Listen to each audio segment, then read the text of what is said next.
Welcome back to the Banter Ball Podcast. I'm Korey here with Brennan and Kyle. Today is Friday when we're recording this, not when we're posting this. And Jason Tatum plays tonight. Guys, how we feeling? You want to take the lead this time, Kyle? Sorry, yeah, I'm doing great. No. Sorry, Brennan typically takes the lead on that. I'm doing just fine. Just got back from college. We're in a new setting. Actually, all three of us are in new settings from last week. So, I'm ready to talk some ball. Classic settings. Yeah, this is the OG settings for all of us. Yeah, you guys know where this setting is, right? Mm-hmm. Yeah, that's the studio. This is the studio. This is the OG studio. He's on the left side of it, I believe. Yeah, Yes. I had to get the jersey in the background. I could have gone to the other side. There's some memorabilia up there too, but I like the Jim Kelly, and it's better than just a TV. And I don't even know with the way this is formatted, you'll be able to see all the booze up there. So, yeah. Yeah, I got some cool memorabilia myself. I got an Icy there, and I got a Space Jam poster over here. So, 30th anniversary of Space Jam. 30th anniversary of Space Jam. And over here, 30 years. We got the LeBron Space Jam poster. Just showing That movie was interesting. everything. Yeah, me and Brennan actually saw We went Space to Jam see it 2 together. in theaters together many a year ago. Back in the day, that might have been during the unnamed sports podcast era. Honestly, that might have been a no podcast era. But yeah, so let's keep going with the intros. Kyle, how you doing? I mean, I already said how I'm doing, but I'll just say it again. I'm doing great. No, look. I know you guys had fun last night. I mean, some people more than others, but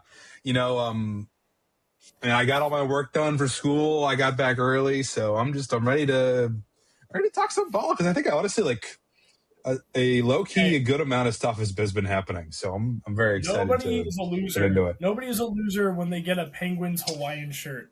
So That is significantly lower quality than I thought it was. well, it's in any size. It fits all sizes. There it is. Yeah. Okay. Gotcha. One size It's a pretty sick Hawaiian shirt, all things told.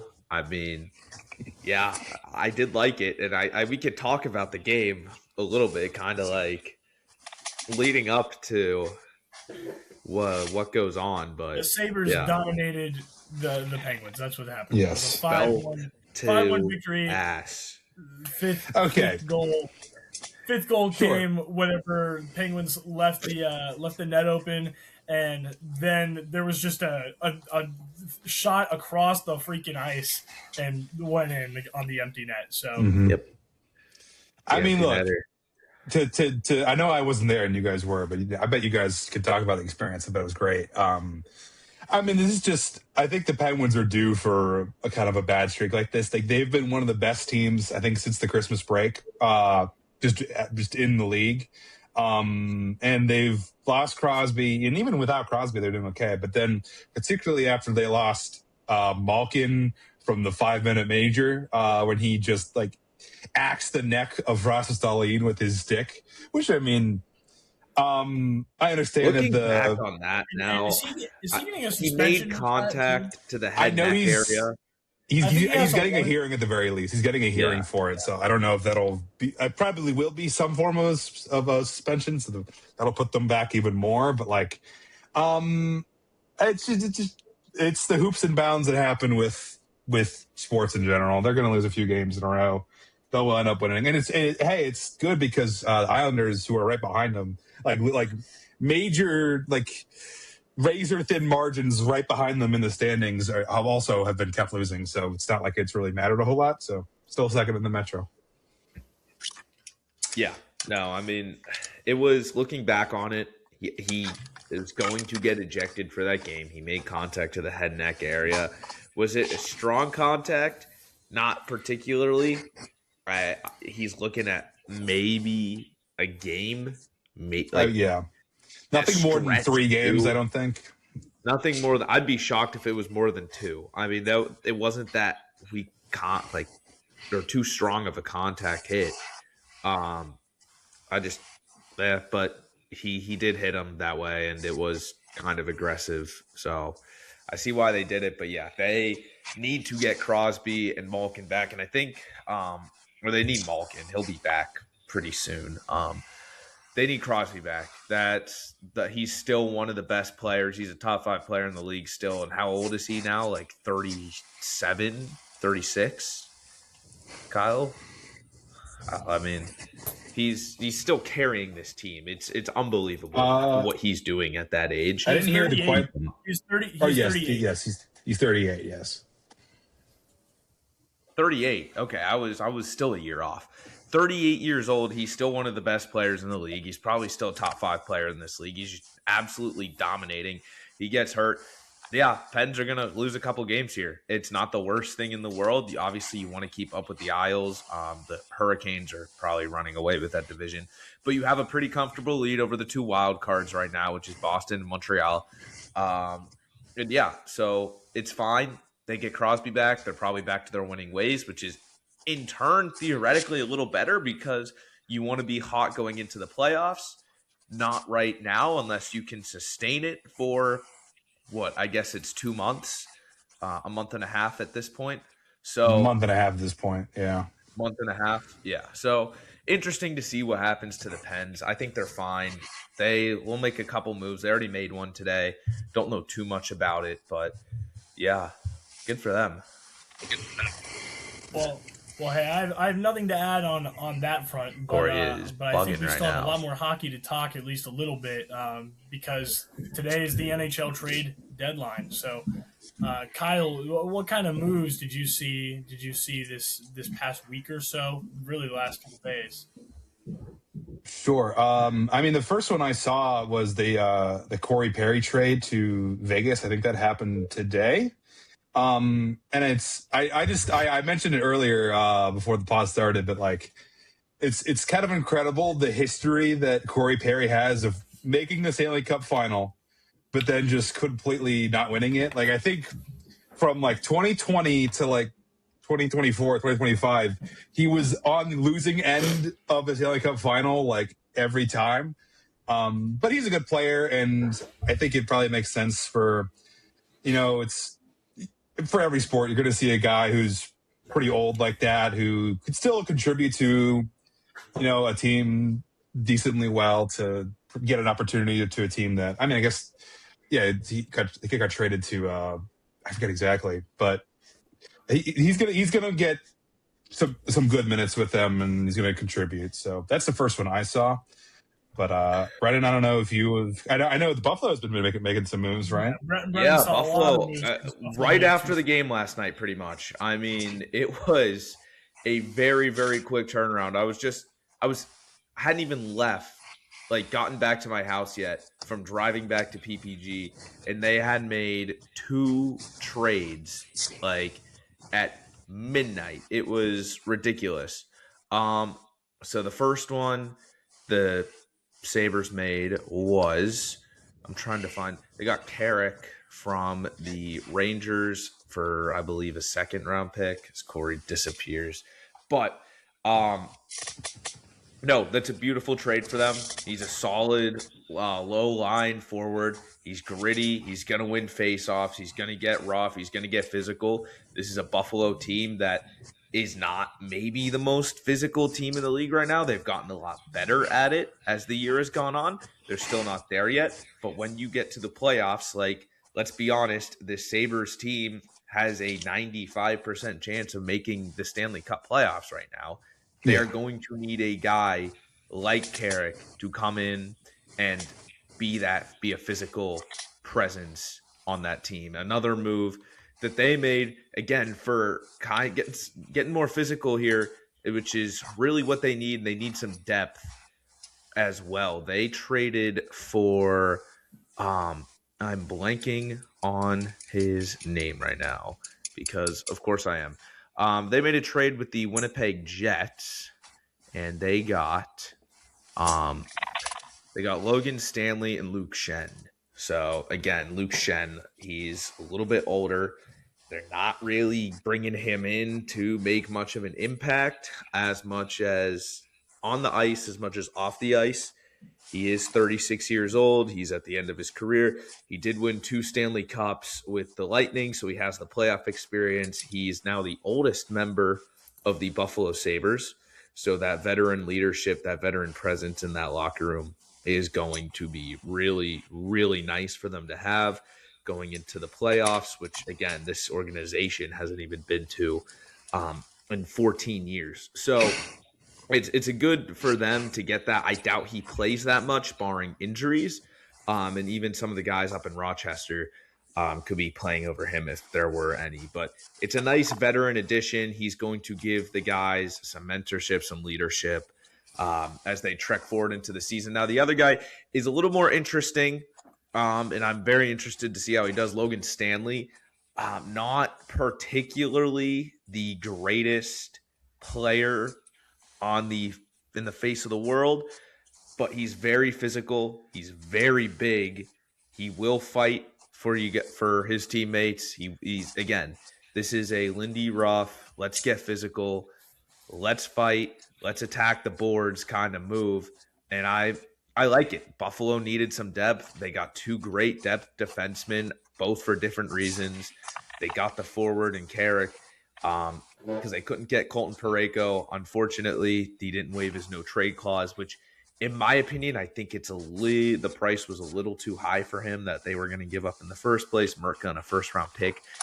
No thank you for a 32-year-old defenseman who's not particularly having the greatest season, especially with how well the Buffalo top four has been. But you get Stanley out there, pair him with what I'd imagine Kesselring or somebody like that, maybe a Connor Timmins when he comes back. And there are about 8 the top 4 is very good, but now you have some depth behind those 4 guys. You can give them some rest and more rest in games. It'll be huge for them. They did lose Jacob Bryson, who just really didn't find his footing in Buffalo.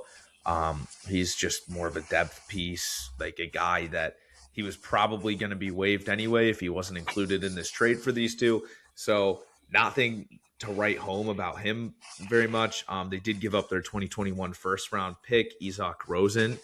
He's been pretty good in his small sample size in the NHL this year. He's dominating the AHL in Rochester. A guy who could be a piece. He could be a middle forward someday in the future when he gets more playing time in the NHL. He's just an unproven prospect. He's pretty good. Sad to see him go, but it's tough to lose a bunch of your first overall picks, and the Sabres just have a plethora of those guys right now. It was going to be tough for him to find a spot here long term, I feel like, with the way the team is now playing, with the way they're formatted.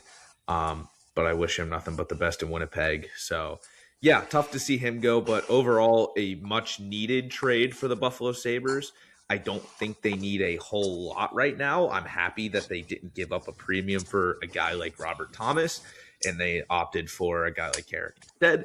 But yeah, this team is firing all cylinders right now, and when you're like that, you don't want to disrupt the chemistry that much. And I think Lindy Ruff made all of the right moves. And we'll see if anything happens in the next 10 minutes from them. But yeah, I was going to say the trade deadlines ends in the next 10 minutes. I just wanted to debrief on what I said beforehand. Corey Perry is being traded from the Kings to the Lightning, who he's actually with in 2022 when they were in the Stanley Cup final. So brings in a guy that they know, and he probably knows the system very well there. Another one that I thought was very surprising with the trade deadline was John Carlson of the Ducks. Just like a solid defenseman for the Capitals for forever. Like he helped, very big reason why they won the Cup in 2018. He was super, super good during then. And they get, I think, I'm looking at the trade package for it. I think it's a first-round pick, which is what they get for him. Which, if you're the Capitals and you're like kind of in the middle of a spot here, maybe you're making the playoffs, maybe you're not. I mean, like, I'd easily take it's a conditional first-round pick. But I think the condition is depending on the year they get it. Conditional first-round pick. Yeah. And a third in 2027. That's a great haul, I think, for a guy who's probably in the twilight of his career. I mean, all due respect to the guy, but I mean, not a lot of teams are going to be asking for a 36-year-old player, despite being very consistent this year. But I think he's going to make... It solidified Anaheim as buyers here. It means exactly. Yeah, Anaheim, they play in a very weak division. The playoffs are very much a possibility for them. That's going to be... Sorry, continue. No, I mean it's a good trade. Carlson, I mean, he's still playing very well for his age. It's going to be really weird to see him not in a Capitals uniform. I will say he is probably one of the best players that they've had in their history. But Kyle, you pretty much said it. It's a conditional first-round pick in 26 or 27. Then they get a third-round pick as well in 2027. So that's the package for it. I like it for Anaheim. They're trying to push for the playoffs. Again, this is another historically in the last more than couple years that they've just not been a good hockey team. They've been down in the dumps. They've been a disaster. So it's good to finally see them get some guys going. They have Kreider there as well. Carlson now. They're building something pretty solid. I don't know how long it's going to last. Carlson is a free agent at the end of the year. Yeah. I doubt he comes back. It's a pretty decent rental, I feel, for this playoff. No, it's definitely it's a decent rental. Now you got to ask yourselves, how far are we willing to go, Anaheim? Because I don't even, correct me if I'm wrong, are they in a playoff spot right now? They're second. They are. It's weird though. Third? It's weird because like the entire Pacific Division is like all very close, and like so the Ducks. Just to put this in perspective, this would be a whole separate conversation. Like the Ducks have the most wins technically in the Pacific Division, but the Golden Knights are first because they have more overtime loss points than the Ducks. They have more overtime loss point. They have more. They have 11 more overtime losses than the Ducks. But the Ducks have like 5 or 6 more wins than the Knights do. So it's kind of weird how that works. It's a 1-point differential between those two right now. Edmonton is behind them at 68, and then I guess the wild card spots currently reside in Utah and Seattle, as it would stand today. That's kind of cool. But it is interesting to note. So if you plopped the Golden Knights, the leader in the Pacific Division right now, into the Eastern Conference, they would not be in a playoff spot. Yeah, that is very weird, isn't it? Yeah, like because I think if you were to plop the Blue Jackets into the Pacific Division, they'd be tied for first, and they're fourth or fifth in the Metros. They're not. I think they're the first team out of the playoffs right now. They're the first team out of the playoffs in the East, and they would be tied for first in another conference. Yeah, that is funny. Mm-hmm. It's insane. That division is just horrible this year. I mean, Vancouver is tanking, Calgary's tanking. The Kings just haven't found their footing. San Jose, they got off to that hot start, and I guess they're still kind of hanging around. Maybe there's a playoff berth in there. They're only 3 points out. I like what they're doing. Celebrini is an amazing hockey player. Seattle, I feel like, is a team that's just there. No offense to any Seattle fans. They could easily move out of that spot, I feel. They could easily move out of that spot. I don't see them making any noise in the playoffs if they stood today. They're getting they'd play Colorado and they'd absolutely get demolished by them. They get swept. But yeah, no, it is really, really funny that how bad this Pacific Division has been. Well, before we stop talking about the Pacific, I do want to add that the leader in the Pacific Division, the Golden Knights, they traded 2 more picks today, which means that they have traded 7 picks for the next 3 years through 2029. Wow! Total. So they're really hedging their bets, aren't they? Huh? I mean, they have a hold. Not really that much of a hold. We just talked about it of the division, but technically they're on top of the division right now. And I don't know. I mean, I personally would not take them over Colorado or Dallas in the other division in the West. But I mean, hey, if they think they're contenders, they can be. I mean, that's something to note, I suppose. That how many picks that they have lost in the next few years, and they have made 3 trades in the last 3 days total. So Brennan is gone. We have lost Brennan. Kyle, let's have you talk about Vegas. Or actually, do we want to toss over to Colorado? Colorado made a trade. Is that right? I did not see. They sure did. They Rada, traded you want to overlay this to me or what? This is name Roy. Hold on. Oh, I did see that. I don't know. I mean, it's just that they are just, they're just so on fire that, I mean, it's also just a good move for Toronto because they've just been somehow, some way, just been. Despite what you thought last week, Korey, they've been very, very not good this entire year. It's the worst team in the yeah, good job. Maybe Florida. This makes a lot of sense for the Maple Leafs at this point. I mean, you're just trying to get all the value you can out of this year, and if that is unfortunately getting rid of the guys you thought were going to be on the team for the next year or so, and it's going to have to be the choice. So they got another conditional pick, first rounder in 27, and then a fifth. Very interesting conditional pick because it could be a first rounder in 2027, which is great, or it's a fifth rounder in 2026, which is I think it's both. I think they get both. I think that's what that is. I think that's what I'm reading. Okay, because I was reading it, I was like, first or a fifth? That makes no sense. No. Because I think for a player like Nicholas Roy, I would think that it would be. I think that it would be both. And he actually, hang on, he signed with the. No, never mind. Yeah, but I think this moves the mark for Colorado because obviously, I mean, if we're speaking 2 years out, because I mean that's not next year's first round pick. That's the year after's first round pick. They're probably not going to be. It's probably not going to be a fantastic pick. Like I doubt it's going to be in the top 20. So I mean, this moves the mark for them. They're just going to get even better, and I mean, it's going to be tough to beat them out there in the Western Conference. And honestly, this to me, and not to maybe get off topic, but to me, this speaks to how picks are used in sports in general, because I think a lot of different franchises and a lot of different sports use them differently. Sorry to kind of go off kilter here, but I saw a story earlier. About how the Rams in the NFL, they have used one of their last 10 first round picks in the last decade, right? And it was Jared Verse. He's a very, very good player. Yeah. But all their other first round picks in the last 10 years have been traded. Yeah. If you see that just face value, you're like, this franchise is crazy. How are you not willing to take a dip on that?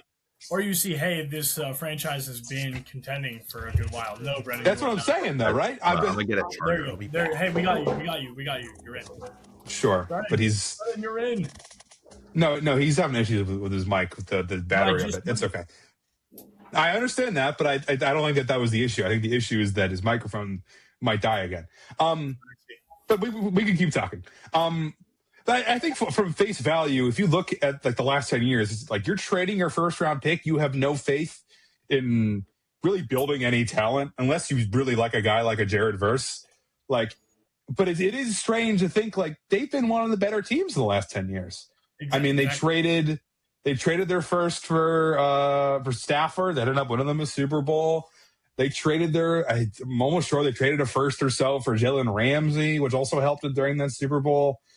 They are the trader of all trades. They make those moves. And I mean, they actually, even right now, they just traded for Trent McDuffie from the Chiefs. Yeah. And they traded away the first round pick this year. And again, it's hard to say that they're doing this wrong, right? Because they've been winning, and they've been winning. They're probably one of the most winning teams in the last decade. I would have to check, but I really would doubt that it would be much of anyone else. It's just so strange to me to see that philosophy of we're not even going to try to develop any players unless, again, it's a Jared Verse type of deal. If we see that you have a good player and you're tanking and you want an extra pick or not, we will send you whatever you want. We want to win now, and they have been in that sort of headspace the last 8 to 10 years, and it's just really fascinating because it's just something I feel like you don't really think about. It's like, oh, you like all these teams like the Jets just traded, or the Colts traded 2 first-round picks for Sauce Gardner, and like in the hindsight, like, oh, okay, well, they kind of got shafted because Sauce was hurt most of the time he was with the Colts, and now they're gonna have he's set up with them for forever, and they just got two draft picks that are going to be pretty high. But like, I don't know. I mean, like, Korey, if you want to talk to that at all, I just thought of that. I thought that would be interesting to bring up. I mean, you're 100% right when you say that teams use picks differently, and that's across every league, it's across any sport. And also, I will clear up just so you know, since 2016, Rams have the 10th most wins in the NFL. Which that's not bad. It's not bad. They've stayed solid for a good while. So and they have a Super Bowl appearance. I would assume the Steelers are the 5th most winningest team, and the Buffalo Bills are the 2nd most winning team. And neither have a Super Bowl appearance. No, team in the NFL these last couple of years and have not. And the Rams have the Super Bowl victory in the last decade. So, But anyway, I mean, much less just an appearance. If you want to circle that back to the NHL, I mean, it's also interesting here because like you see a team like Vegas that objectively is not as good as a team like Colorado or Dallas, like not even close, and they're trading all of their draft assets, and it's like the reason why they are doing that is because they're in a weaker division, and divisions mean a little bit more in hockey than it does in other sports all the time. So it's like it's more like fitting in, like dominating where you can, like wherever you are, you need to be the leader of it. So it's like if I'm in a competitive division, then I'm probably trading 4 picks rather than trading them away, but Vegas has the luxury of being mediocre for a while. If they want to be mediocre for the next 5 years, that could mean something for them in terms of ticket sales and playoff hopes and stuff like that, because they just have the luxury of doing that for the near future. So how teams use picks is going to differ, but yeah. Yeah, no, it'll That's be. my take on it. I caught on to the end of that conversation. I agree. I mean, each team values a pick differently. I think it's kind of fitting the way Vegas uses their picks. It's just like gamble on them. Like, hey, we're going to go out and get this guy. We're going to lose a pick. We're going to get this guy. We're going to lose another pick. It's a very nice double entendre for Vegas. Well, hey, sorry. Didn't Vegas also win a Stanley Cup as a lower seed? Like 2 years ago, yeah. Like they weren't. They made the Stanley Cup their first year too. Beginner's luck. I mean, that is a very big thing in gambling as well. One year that they were like the lower seed and they were winning, and that feels very fitting as well. But anyway, yeah. I mean, continue, Brennan. Yeah, no, that's pretty much what I was saying. Okay, I just wanted to compare the Golden Knights to the city they play in. We want to talk about. I mean, Brennan, I don't know if you heard, but we just talked about Nicholas Roy to Colorado. Is there anything else big, especially from contenders here across the NHL before we move to the NFL? I mean, no, a couple have been tried. I like the Roy trade. Sad to see them get rid of the Mitch Marner centerpiece so fast, but Toronto. Yeah. They're in a very tough division. They're in last. They're not going to make the playoffs this year, especially with how good the rest of the division is. I mean, it's pretty much seeds 1 through 5, 1 through 6 right now that are playing very well. So unfortunate for them. We'll see if anything new comes in. I'll refresh the NHL tab. Braden Shen got traded to the Islanders. I don't know if you guys saw that. I did see that, yeah. Yeah, St. Louis Blues. First-round pick, a third-round pick, and a prospect. That's a good haul, I think, for Shen at this point. Mm-hmm. Yeah, no, I mean both Shens got back a pretty solid return, I think, for both teams. And are they brothers? Yeah, and Luke and Justin Braden. Falk to Detroit. That's also So we're just keeping our eyes on it. I mean, if we want to keep talking about trades, but a different sport, I know, Brennan, you made a video about the DJ Moore trade to Buffalo. Yeah, and it is of my... I was going to say, I would like to talk about the NFL now. It is of my opinion. Brennan, do you remember the full trade details? What was it again? It was DJ Moore and a 5th for a second-round pick of the Buffalo Bills. See, I'm of the opinion that DJ Moore is not worth a second-round pick. Respectfully, I think he's a good player, but when we are talking, I'm pretty sure the DK Metcalf trade last year was a straight-up just one for a second-rounder. And the fact that they have to attach a 5th-rounder to him to make that trade equal kind of, to me, tells you what kind of worth what worth he has. I don't know. Look, I also DJ Moore is replaceable. He's that's what I'm saying, and then that's why Chicago traded him in the first place. He's like, he was solid for us. He was pretty good for them last year, but like with the dudes that they've drafted the last few years, they got 2 good tight ends. They got like Luther Burden, Rumba Dunzai. Like it's probably about time just to ship him off somewhere. Yeah. And I guess, I made this point on the podcast whenever Buffalo lost. It's like, I guess in the grander scheme of things, this is probably the best receiver they've had since Stephon Diggs, which also, by the way, he got released, which is kind of funny. He just got released. Yeah. Mm-hmm. I really doubt that they'll have a reunion in Buffalo. That'd be really funny, but I think he's going to Pittsburgh. Oh, please no. That's my hot take. I think Diggs is a Steeler next year. There's no way. Please. Look, if it's the penitentiary in Pittsburgh, maybe, but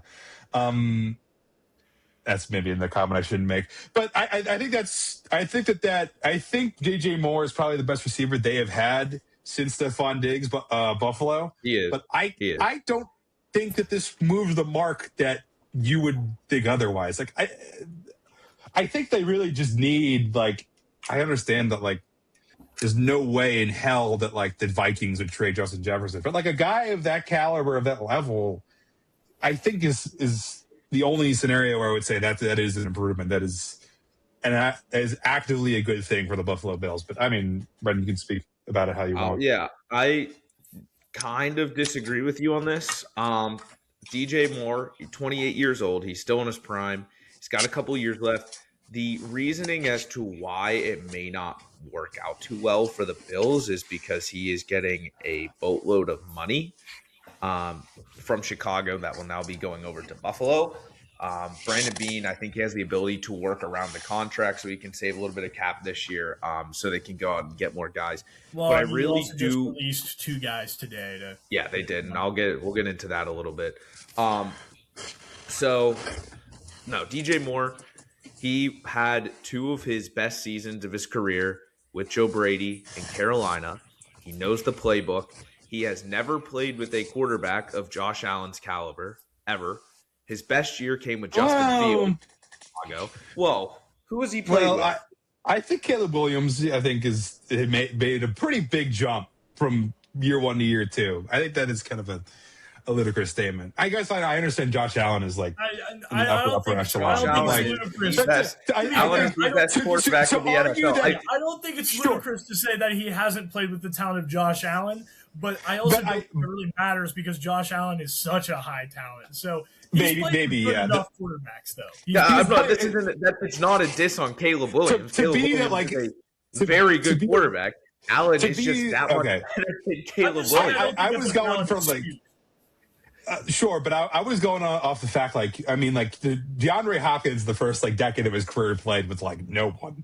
That's maybe the point I was trying to make, and that's definitely not what has happened with DJ Moore. Exactly. And I'm agreeing with Kyle. There's no. I don't really understand your reasoning thus far, Brennan. But sure, he is playing with a better quarterback than he has ever played before. Continue. Well, on top of you missed it. 2 of his best seasons came with the Bills' new head coach, Joe Brady, down in Carolina. He's familiar with the playbook. He now gets the opportunity to be the true number 1 guy again. Last time he was the number 1 in Chicago with Justin Fields. We saw what he was able to do. He had the best year of his career. It's a golden opportunity for DJ Moore and Josh Allen to take advantage of. I love the fit here. It's a guy that Josh Allen was missing downfield. Since Stephon Diggs left. I don't know if he was going to have the same production that Diggs had when Diggs first got to Buffalo, but I'd imagine DJ Moore will be a 1,000-yard receiver. He'll catch 5 to 6 touchdowns. He'll be the guy. They'll be the number one guy in a Bills room that deservedly gets a bunch of hate, but they have a bunch of other guys. You stick DJ Moore in an offense with James Cook, Khalil Shakir, Dalton Kincaid, Dawson Knox, the best quarterback in the NFL. I mean, it's a very, very good move for the Bills. We'll have to see what else they do. I've heard rumors that they're not done shopping for receivers yet. It sounds like they're very interested in Romeo Doubs. So if you get him, your top three guys now turn into DJ Moore, Khalil Shakir, and Romeo Doubs. And look, I mean, at least my most recent complaints with the Bills the last few years is that they've had no receivers for Josh Allen to throw to. So, hey, they're reworking the receiver room, and they're making something happen. Right. I agree that I don't know if I trust DJ Moore as much as I would like to. But if they do get, another big signing, that this does shift kind of what Josh Allen is working with, especially since they got a new coach. Brennan, I would ask you, what are the chances that their first round draft pick this year is a receiver? No, you think none? I doubt it with the DJ Moore signing. I think they'll get Romeo Doubs or a guy like Alec Pierce.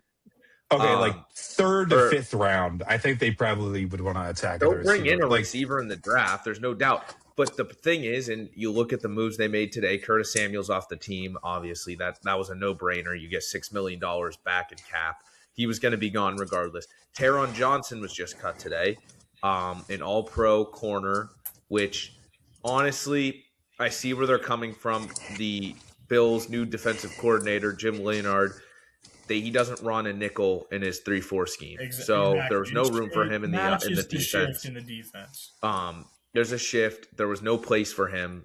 They release him, save about $2 million in cap. I love Taron Johnson, forever a Buffalo legend. That pick six in 2020 against the Ravens in the divisional round is one of the best plays in Buffalo sports history.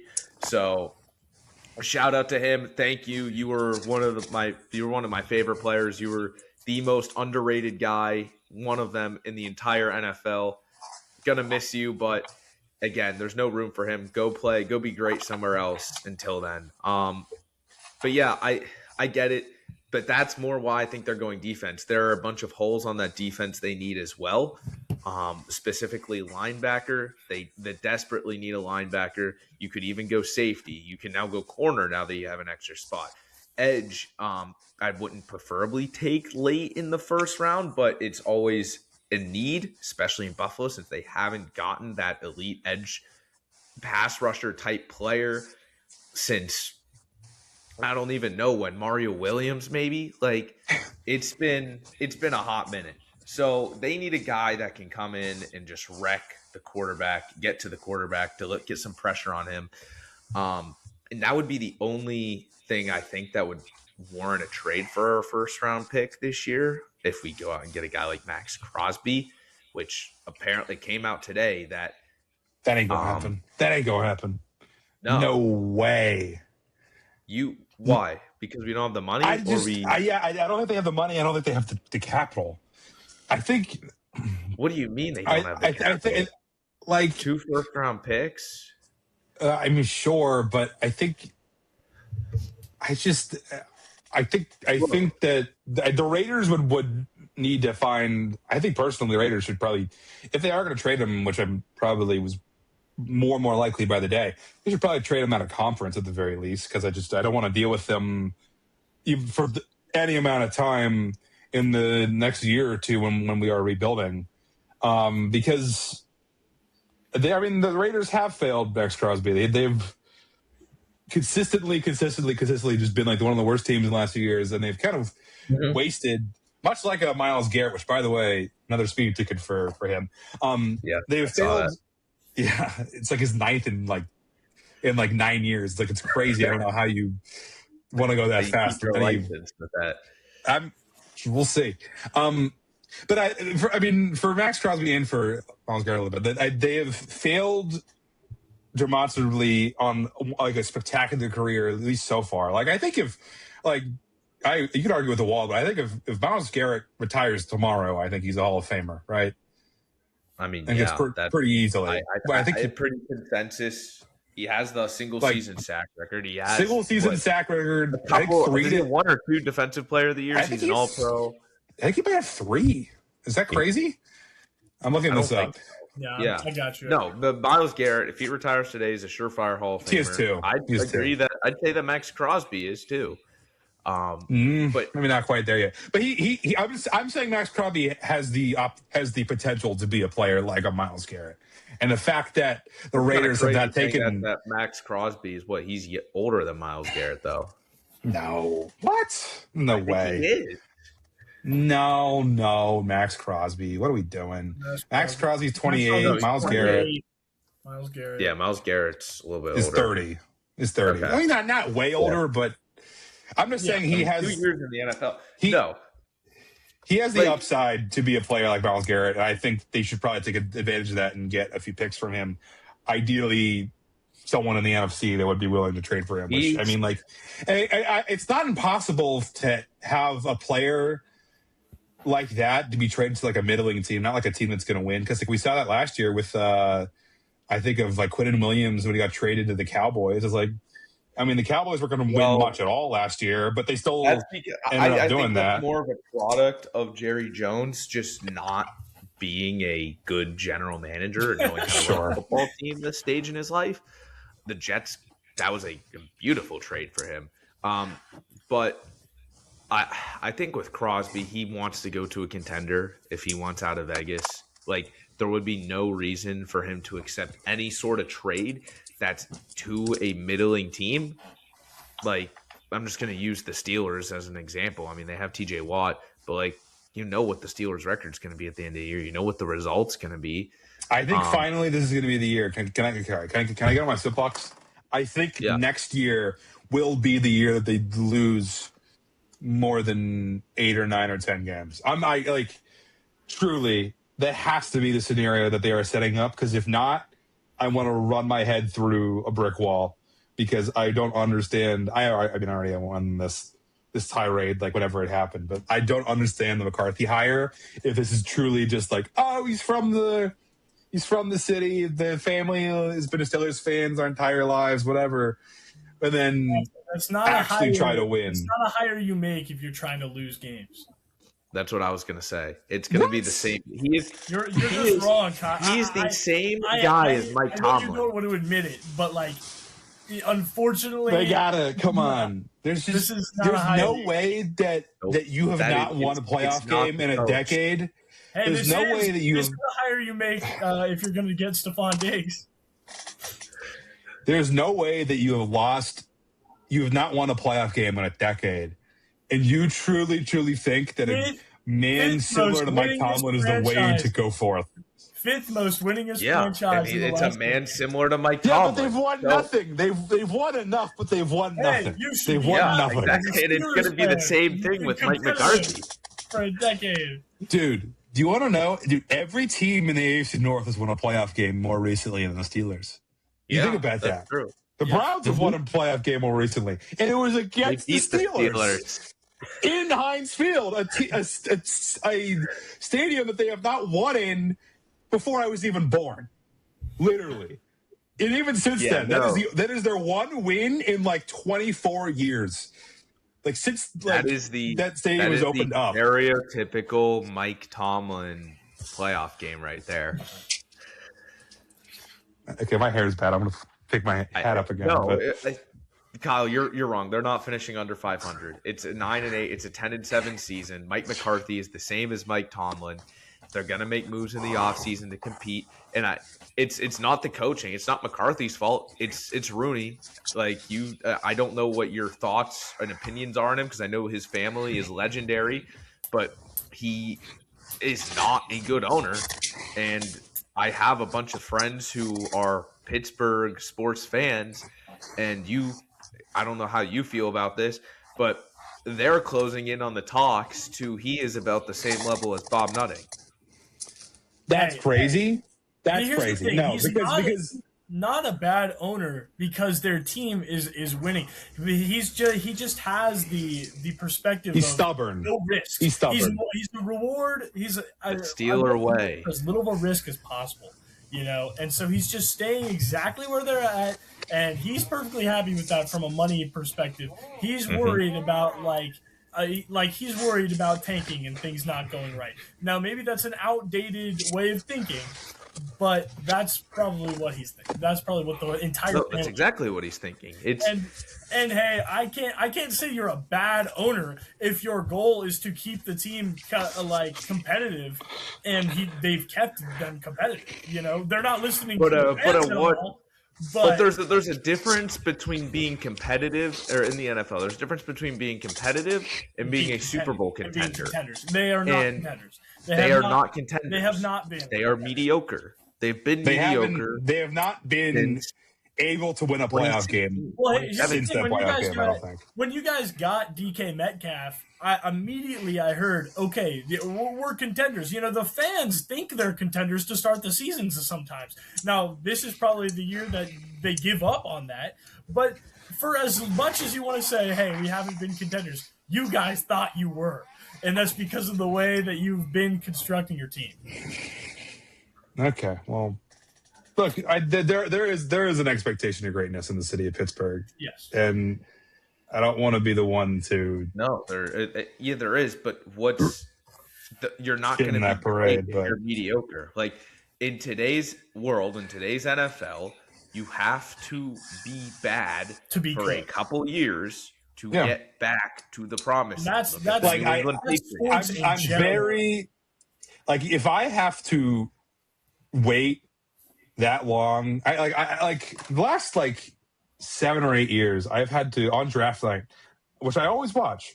I have had to wait multiple hours until the 20th pick or the 18th pick to see the Steelers. I cannot wait. When they traded up to the top 10 to get Devin Bush, I was like, I could turn this off after this happens. I'm done. It's awesome.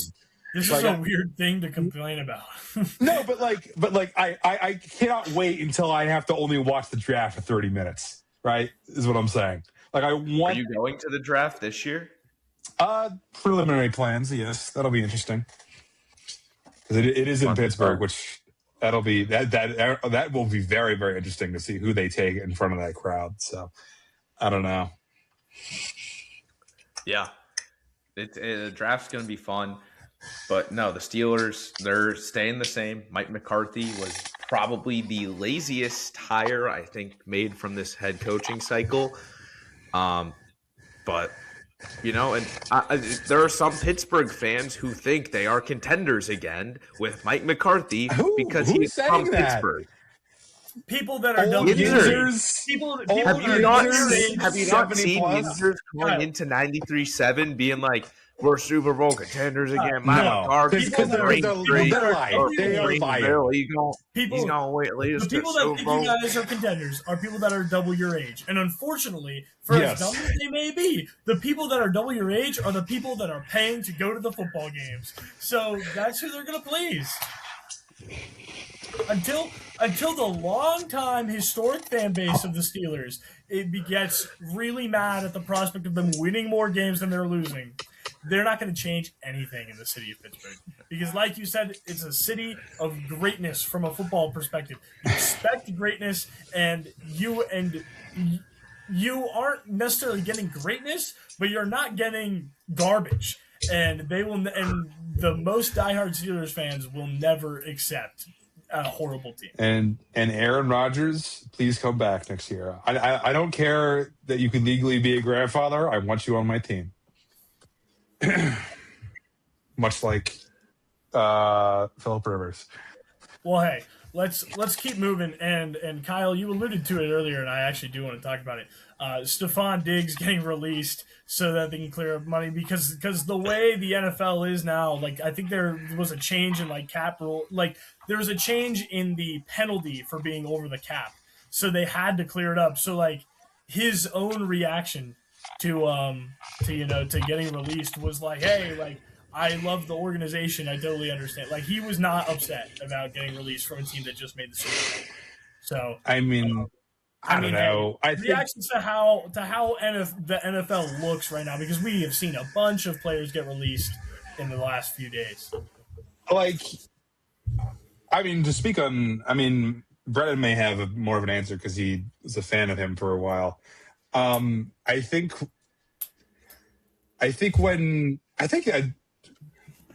despite if it maybe being a money thing, I think the behavior coming from Diggs in the last few months certainly helped in the decision of releasing him. And they're like, okay, we just made the damn Super Bowl, and like no one expected us to do it, and we ended up not playing very well. And a good portion of that is because the receivers really didn't do their jobs. Like no one showed up. I think, correct me if I'm wrong, I think Drake May set the record for most passing yards in the fourth quarter in the Super Bowl. He had like 200 and some yards. Like if you look at his stat line, it's like 200 and all. It's like almost 400 yards, and like 85% of those yards came in the fourth quarter. But most of the receivers didn't do their jobs, and Stephon played well throughout the season, but he was essentially a non-factor in much of the playoffs and certainly in the Super Bowl. So I think it makes sense for them to move off of a guy that, again, has all due respect, has behavior issues, even outside of the law, that happen quite frequently. And I think it makes some sort of sense if you want to run a clean ship, which I think they did a good job of in New England last year. And obviously they're, again, as we just talked about organizationally for like all these iconic franchises, like they run a tight ship and they are probably willing to move off of him. Well, hey, before I let Brennan go, theoretically, this team just made the Super Bowl, so theoretically he did his job as a veteran leader already. He got them, a few wins probably, and then now you can move off of him for the behavioral issues, because he probably taught those guys what you wanted them to learn, because they made the Super Bowl. So now they know what excellence looks like. Now that Drake May knows what kind of receiver he wants. And so in theory, they don't need him anymore. Granted, this was a very young team that just made the Super Bowl, but they did just make the Super Bowl. So it's time to move on from those types of guys from that standpoint. Sure. There's multiple reasons as to why they moved off of him. I think the final straw was this legal stuff he's going through, and then like Kyle said, outside of his legal battles, the Cardi B situation, everything that's going on there. I mean, it's one thing after another with this guy at this stage in his career, and he certainly had his fair share of on the field and locker room problems in Buffalo, and I'm thankful that he waited to do this kind of stuff until he got to New England, which is really funny. But Stephon Diggs is a guy outside of his Minneapolis Miracle catch in 2018, whenever that was with Minnesota. He has not showed up in the playoffs at all these last couple of years. If you remember his final year in the Buffalo Bills, he had a chance. Allen had that deep moon ball to him, and it went right through his hands. That would have set the Bills up in prime position to take the lead over Kansas City. Bills probably would have won that game if he makes that catch. So, and then we talk about this year. I think he had one catch for like 5 yards in the Super Bowl, and he did pretty much nothing else in 3 other games in the playoffs. Or I guess 2. No, the Broncos had the 1 seed. Yeah, so 3 other games in the playoffs. And whether you want to attribute that to Drake May just not having a great postseason either, or Diggs as well, whatever you want it to be. But he has not shown up in the playoffs the last couple of years. The Patriots probably realized this is a guy on the wrong side of 30 who is not productive for us at where we want to get to every single season. He's having all these battles. It was almost like everything just kind of meshed together, and it was the perfect storm. I don't know what team will pick up Diggs. Like I said, it very well could be the Pittsburgh Steelers. That's where I'd bet his money goes. Maybe not so much anymore that Tomlin isn't the head coach, but Mike McCarthy's pretty much the same guy. I could totally see Diggs. I would rather. I think I said this earlier. But put that my doesn't head mean the Steelers into a brick wall. Like you remember the scene from Harry Potter where he has to run through the brick wall to get talking to like he's the Kyle, GM right now. platform Like, 9 and 3/4. I would just I'm hit not, the wall. I'm not doing this Kyle, for the Steelers. If you told somebody 10 years ago that you would rather run into a brick wall than see Aaron Rodgers pass to Stephon Diggs, they would say you're crazy. Yeah, because they're both old. I don't want either of them on my team. Hey, if 10 years ago, like, I don't know, I can't think of a good comparison right now. If 10 years ago or 20 years ago he said, hey, buy Bitcoin, I'm like, what the heck are you talking about, you loser? No one would have said that. And obviously hindsight's 2020, but no human reasonably should have invested any amount of money into that. Sorry. Getting into my financial. I am not a financial advisor to anyone who watches this podcast, so don't take my financial advice seriously. Trade crypto. Do not. I mean, maybe not. I don't need that. Anyway, but yeah, I mean, we'll see what happens with him. Are there any other headlines? I would want to bring up. I would want to bring up that Kyler Murray is either going to get released or already did get released. That's kind of a big one. It's going to happen either way. Yeah. At the start of the new league year, yeah. I don't know. Like honestly, who would want to bite on that on a Kyler Murray right now? Because to me, he's kind of in the same category as like Anthony Richardson, which maybe is maybe a little disrespectful, but like. Because I mean, they're completely different archetypes. They're like probably like 6 inches in height difference.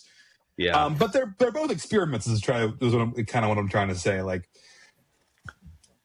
he did not work out after 7 years in Arizona. I think he does have the talent to the very least remain. I don't know if be starter is a correct word, but at least remain in the NFL. I just don't know who. I mean, obviously, they wouldn't be paying a lot of money. That's the reason why no one on earth wanted to trade for him.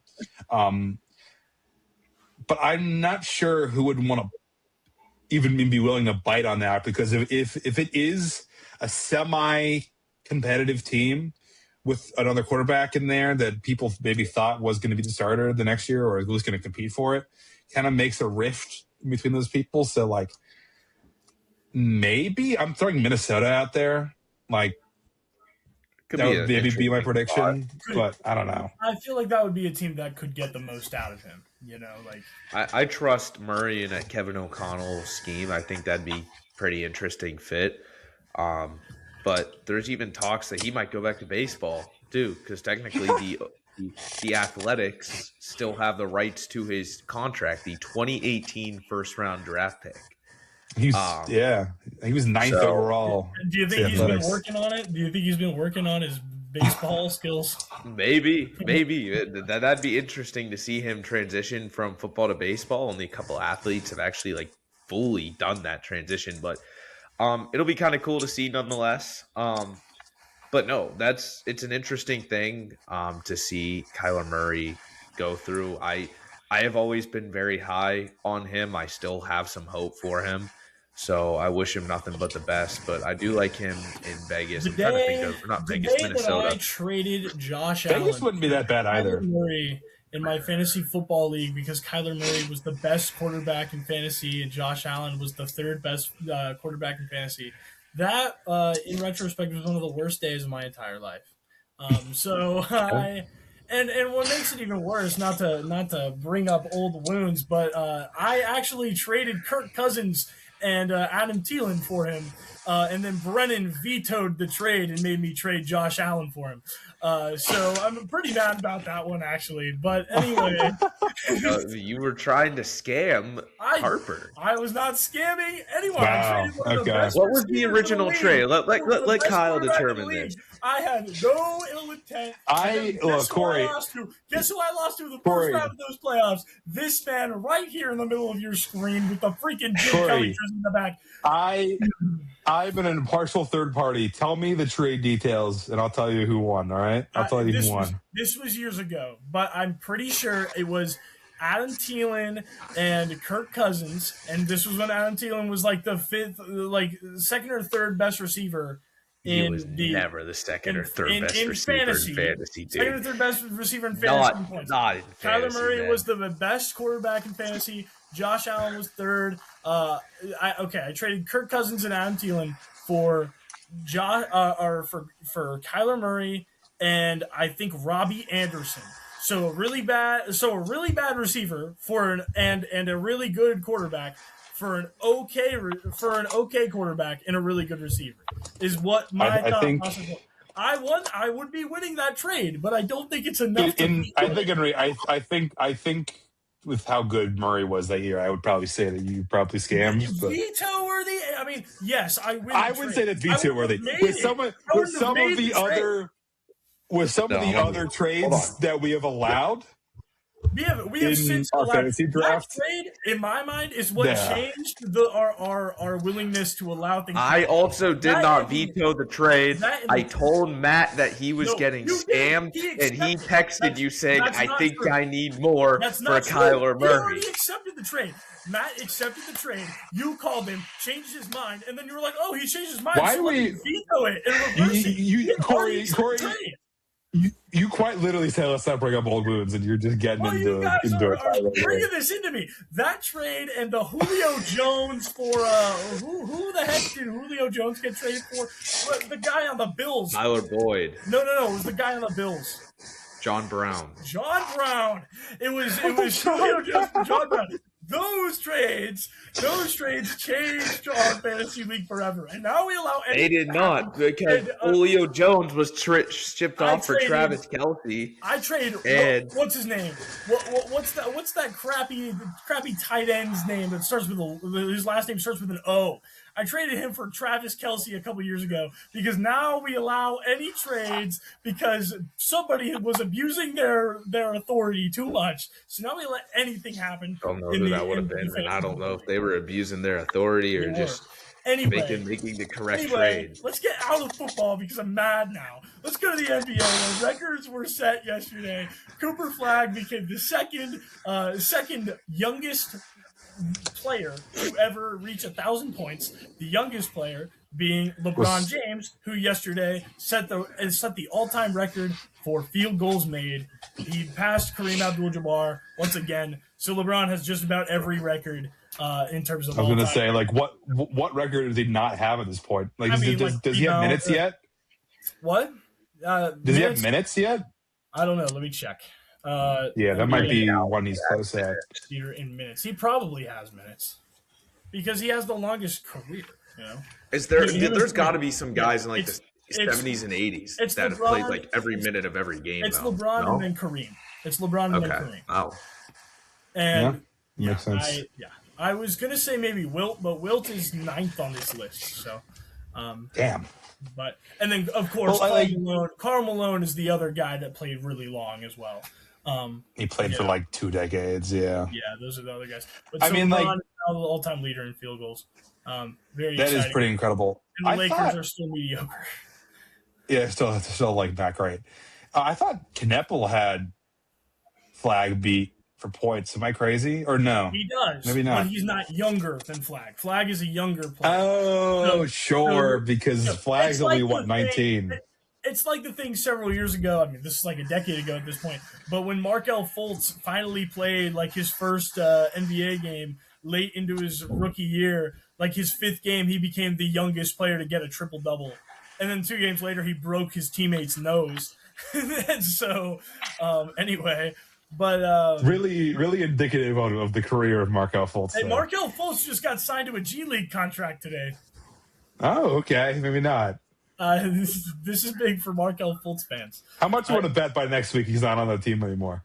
He got signed by the Raptors 905. That's a good G League team, historic G League franchise. The Raptors 90. Where are they based out of? The 905, I would assume. The 905, of course. Raptors 905. Probably Ontario, some form They're of. They're in Mississauga. Yeah. Okay, yeah. Mississauga. Yeah, of course. All right. But yeah, so, and then of course, going forward in the NBA, Jason Tatum probably will play tonight against Cooper Flagg and the Dallas Mavericks. The man who who I guess was implicitly drafted. He wasn't actually drafted, but the Mavericks won the draft lottery on the same day that Jason Tatum tore his Achilles. So so Jason Tatum comes back from that injury to play the other headline of that day. So that's pretty. That is funny. I mean, it only took him 10 it only took him 10 months to get back to where he is. And I was hearing, I don't remember who it was, but I've been listening to a lot of podcasts the last few days, and I heard somebody say that this is indicative of the possibility that in like 5 years from now, Achilles injuries could be repairable to the point that it's like Tommy John's in baseball, where you just kind of get the surgery, you get back out there, you go, like, crazy, which is insane. Because Tommy John is still not like, recovery, Brennan, no, even Tommy John, I still feel like is a little bit of a while away. But I mean, yes, but it's just like the it's not as long as it used to be. Like it's a more solvable problem. Like you still have to do pretty intense rehab, but I'm sure, yeah. But like Achilles injuries used to be something that the NBA did not have a hold on. Like they could not solve it. Like. I mean, I'm pretty sure this is a weird example for the first person that came to my mind, but I'm pretty sure DeMarcus Cousins, the injury that killed him was an Achilles injury. And that was a guy who was at the peak of his powers when he got injured with New Orleans. This used to be career ending. And it kind of ended Kobe Bryant's career. Granted, he played for like 18 seasons. He played like 17 seasons before that happened. Yeah, but still.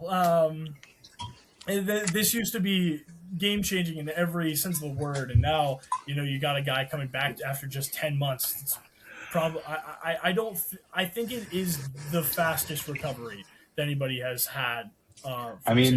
It feels like it. I mean, he came back. He got hurt in the Eastern Conference Finals last year, and he's coming back March 6th. Second round. Yeah, second round. Yeah. Yeah, the Knicks made the conference finals. Yeah, that's insane. It instantly puts them in the driver's seat. The fastest appears to be Kobe Bryant in 2013. He returned after 8 months, 240 days. Damn. Kobe Bryant. But I mean, that's Mamba just mentality. Kobe Bryant for you. That's that Mamba mentality. Yeah, that's and then the only other player in recent history was Rudy Gay. Came back after 9 months, and he's also a fighter. He's a guy who played in the league for a very long time. So yeah, makes sense. Well, so Jason Tatum won great. Tatum getting back instantly just makes them the driver's seat in the East. I feel. Well, right? I mean, and we talked about this last week. But I was saying last week that I think the Celtics are my personal favorites in the East. I understand Cleveland has been turning heads a lot in the past week since, but I still have Boston as my top team in the Eastern Conference. I think it's Boston right now too. If they get Brandon, Tatum back, he can stay healthy. Kind of smoked by Charlotte because now Boston's a bit injury prone. They have a few injuries now, so they got smoked by Charlotte, and now it's like, all right, we got to bring Jason Tatum back. He's been playing with the G League. It's time for him to get in there. So, yeah, no, I think Boston's the favorite if they get Tatum back. It's a very good team. Jaylen Brown is getting MVP votes allegedly. They have a very, very solid team. He is going to get MVP votes. Several. Well, I said allegedly because they have allegedly, yet, but he will get some votes.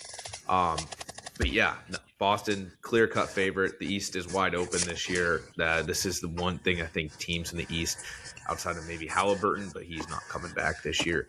This is the one thing they're fearing the most, and it's happening this early. So Boston, they had a very good season without him. They're going to get back, and this is pretty much just like 2 years ago, even last year, as barring any major injury setbacks from the Celtics. And I think, Korey, we talked about this earlier, and I did agree with you. I just wanted to wait and see if Tatum comes back. I think the Celtics could go toe-to-toe with any team in the West. Yes. At this point, yeah. And if we want to talk about the West, I mean, in terms of headlines the past few weeks, I mean, Thunder are looking really good. They've got Shea back, obviously. I mean, we can talk about the top of the week with Denver. Denver's not looking good right now, honestly, from all fronts. I mean, they lost to the Thunder in a pretty tough brawl. And then they barely beat Utah, and obviously Jokic got into a bit of a tussle with Lou Dort.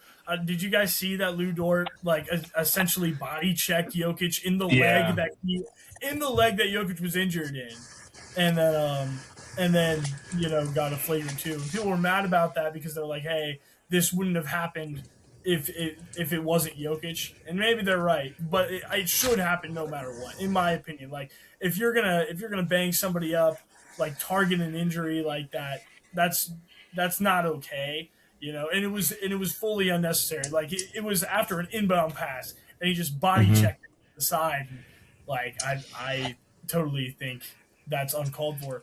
But all things considered, Nuggets are a little bit worrisome to me right now. And then towards the bottom of the playoff race, Phoenix just got Devin Booker back. They had him play against 2 crappy teams in Chicago and Sacramento. But yeah, I mean, and then Houston's playing okay. Minnesota's recovering, but we'll have to see what happens in the West. But yeah, I mean, thoughts about everything that's going on in the NBA right now? Let's play some basketball. It's almost playoff time, baby. Yeah, I'm ready. I'm excited. Hey, and can I say my Miami Heat have actually strung a few wins together recently, as far as I know. But they do play Charlotte, I think, tonight. Indiana Pacers are continuing to lose. Hornets, who I thought after that Detroit game, after that legendary Detroit game, my favorite game of the regular season, Charlotte versus Detroit, I thought they were going to struggle a bit. They're still red hot. Charlotte is absolutely tearing through. They just tore through bad teams. They just beat Washington, Chicago, Indiana, Portland, and Dallas, and then they beat the injured Boston Celtics. So that's a 6-game winning streak after losing to Cleveland. And I think they are officially above 500 now. I think that's... Is that right? Yeah, they are officially have won more games than they have lost. 32 and 31. Like they're in the 9 seed, and Atlanta's in the 10 seed. And also, just behind them is the Milwaukee Bucks, who are trying to win. They brought Giannis back, and then they immediately lost to Boston, to an injured Boston Celtics team. So, but hey, Milwaukee is chasing that Eastern Conference spot. They're 5 games behind Atlanta. So unlikely, but they're going to try to chase. Not going to happen. That ain't going to happen. Atlanta's not looking too great on a whole, but now that they got Jonathan Kuminga, anything could happen. Yeah, he's been balling for them. Can we talk about that? He's been balling for bad teams, but yes, we can talk about balling that. What do you have to say about Kuminga? I mean, a man with a nickname that I cannot repeat on this podcast has been balling for a team after being traded. I mean, like he had like 27 a few nights ago for an 8 team. That's not bad. I mean, shout out my man. And hey, Atlanta did just smoke Milwaukee on Wednesday, and I mean, I don't know what our main man did in that game. He did not. He did not play, did he? No, Jonathan Kuminga did not play in that game. Unfortunate. So not a good example. But hey, Nickeil Alexander-Walker and Jalen Johnson getting the job done. But yeah, I mean, hey, Jonathan Kuminga looks like a good get. Looks like they could shake things up. The play-in actually looks really fun in the East right now. Like that'll be a nice play-in if it is what it is right now, which is Orlando, Miami, Charlotte, and Atlanta. Those are all solid teams, and all Orlando, Southeast teams, very strangely. Yeah. And Orlando also turning heads a little bit. Because did you guys see the interview where Paolo Banchero, after losing to Detroit, he was like, "Oh yeah, like I think our biggest problem as a team is that other teams make adjustments at halftime, and we don't adapt to those adjustments." Obviously, throwing his coach under the bus, he was like, "I think our biggest thing is that we don't change the game plan at halftime." And then the coach comes in the next week or the next day, and he says, "Well, the only adjustment that I think Detroit made is that they played harder." And so he just was essentially throwing it back on Banchero, being like, "Hey, this is your fault." So bad blood in Orlando. But hey, if they get Franz Wagner back, they could tighten things back up. But right now, it's looking That's really true. interesting in Orlando, which is Very sad middle because of the I like road. the Orlando Magic as a team. People don't like them. Very middle of the load for the They have a Magic. very boring, offensive scheme, but I like Orlando a lot, and I like Banchero as a star. I mean, he dropped like 36 the other night against the Wizards. I mean, I think it was the Wizards. I like him. I support him as a player. He's a good player. I respect him. But yeah, but I don't know. Anything else we want to say on the NBA and before we wrap up this podcast here? I don't think so. I got nothing. Any Indiana Pacers highlights or headlines, Brennan? I have not been following Indiana. They keep losing. I think what's his name? Quentin Jackson got a contract, signed an official NBA deal, so that's good for him. They just keep the tank rolling, man. This is the best case scenario right now. So I mean, it's market really the only for scenario that you can 2026-27 NBA championship right there to the Pacers. So yeah, I gotcha. Also, big headline, big shocking headline before we wrap up. Kristaps Porzingis is sick, guys. He's sick. Has he not been sick for the last month? I'm worried about what does he have? I saw him play. I swear, maybe I'm lying. I swear I maybe saw him play in a Warriors or something like that, dude. I swear I saw him play. I think he did play. He played. He did. He did play on February 19th against the Celtics. I was like, I swear I watched him play, and they did not win that game. That did happen. They did, in fact, play, and I'm pretty sure that was the game that Boston beat them by 30 points. Yeah. No, they only beat them by 11. But Jaylen Brown, I think, had 23, 15, and 13 in that game. So yeah, they got smoked. But yeah. Anyway, I mean, I think that's going to do it for the Banter Ball podcast. I hope that he finds the cure for whatever horrible ailment he has. I mean, it's the last thing I'll say. Kristaps Porzingis. And to highlight the new location I'm in, signing off with Clutch and Grizz, the mascots of the Rockets and the Grizzlies. Two very different teams right now. I'm going to sign off with the mini Steelers helmet I have. There you go. I'm going to sign off with this Jim Kelly jersey in the back. Wow. Nice job there, Korey. Nice job there. Okay, all right. Hey, I'll do your job for you. Hakeem Olajuwon. Oh, that's pretty cool. Retro Hakeem Olajuwon figurine, 1995. Brennan's grabbing something. There we go. Tre'Davious White. Autograph football. All right. That's pretty good. Hey, Bill's legend. Hey, Kyle, we're gonna do a pretend. We're gonna pretend that you are opening a random starting lineup thing. Who do you think you'll get? Pick a number 1 through 10. 8. 1, 2, 3, 4, 5, 6, 7, 8. Congrats, you just got Bobby Hurley of the Sacramento Kings, a man who played, I think, 2 seasons in the league and is now a head coach in college basketball. One of the most infamous That's pretty cool. head coaches in college basketball. Shout out my boy Bob. Bobby Hurley. So, alrighty. Well, that's going to do it for the Banter Ball podcast. You can follow us on LinkedIn, TikTok, Spotify, iHeartRadio, YouTube, and Twitter. And Instagram, of course. So, big things happening on the YouTube channel right now. If you're one of our audio listeners, you might want to stop into the YouTube channel because we got some big things happening. We've got video essays, we've got vlogs, and we've got game shows coming your way in the next month. Very soon. Very exciting. Yeah. So, anything you guys want to plug before we get out of here? No, I mean, stay tuned. Should be up within the next 2 weeks. Our first ever vlog. Korey and I had an awesome time filming this last night. I don't know what happened. We got to see a penguin, like two real life penguins. What? Yeah. I will say. So I checked the clip back on the penguin, and I was like, Brennan, we got a penguin. First off, that clip was upside down, so we're gonna have to fix that. And second off, right after we see the penguin, you can hear me say, "Oh, also I see somebody I used to work with right in front of us." So yeah, that's awesome. That happened. No, but we had a great time. Stick around for that. Brennan had some disgusting looking pierogies too. Those pierogies were great, by the way. Pastrami pierogies. Pastrami Reuben. Yeah.